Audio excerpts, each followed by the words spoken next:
Thank you, Madam Speaker. Madam Speaker, I stand to contribute to this motion, to this debate on the presidential address.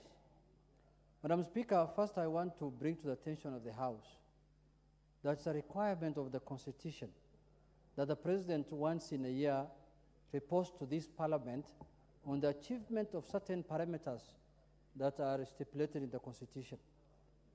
And Madam Speaker, that provision was made in the Constitution so that this House can hold the President accountable.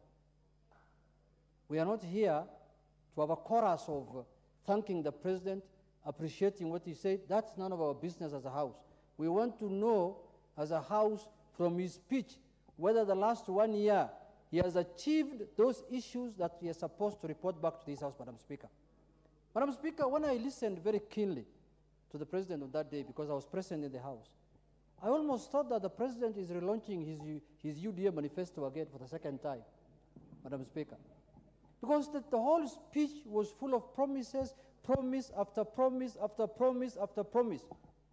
Madam Speaker, these promises must come to an end, and Kenyans must be told what the government of the day has achieved for the last 1 year, Madam Speaker. 1 year is quite a long period of time, Madam Speaker. A lady gets a child in 1 year, Madam Speaker, after getting married. A whole human being is produced in 1 year, Madam Speaker, through marriage, Madam Speaker. So if you can produce a whole human being living in 1 year, but in 9 months actually, in less than a year, what is this that you cannot achieve in 1 year, Madam Speaker? So, Madam Speaker, let us be honest to Kenyans. Let us not address Kenyans as though some of them are living on earth and others are living in the moon, Madam Speaker. I heard people saying that we have stabilized the economy.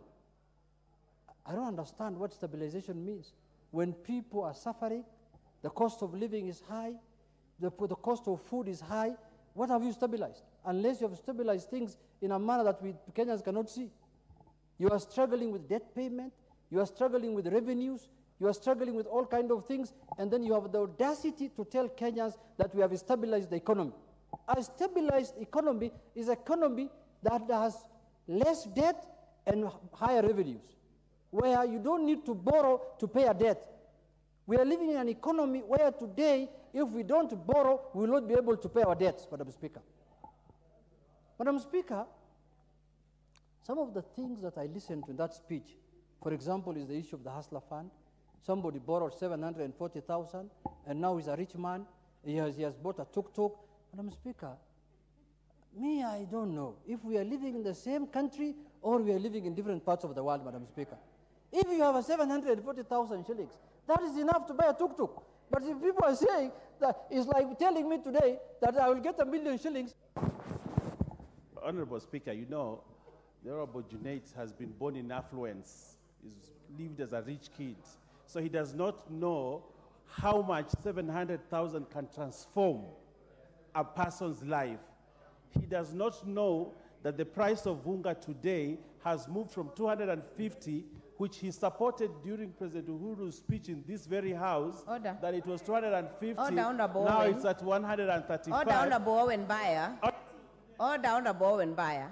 That is a point of debate. You will have your chance to actually debate. Honorable Juent. Madam Speaker, thank you for protecting me. You know, if the President and his government are relying on advice from Honorable Buyer, then I can tell you things will get worse going forward. Because I should expect as a leader to tell the President that on this one we are... Madam Speaker, in the whole speech of the President, I did not hear a word that was addressing the cost of living, Madam Speaker. And what is killing Kenyans is the cost of living. That is what this government promised to lower. They never promised to tell us that they are going to buy tuk-tuk for people, they are going to buy this for this. No, it's about ugali, it's about their stomachs, it is about their lives, Madam Speaker. Madam Speaker, I want to urge the government that in the next presidential address, which will be 2 years, a year from now, and it will be 2 years of this government, Madam Speaker, I hope and pray that there will be something... Your time is up. The next chance will go to... The next chance I will not add. It is 5 minutes.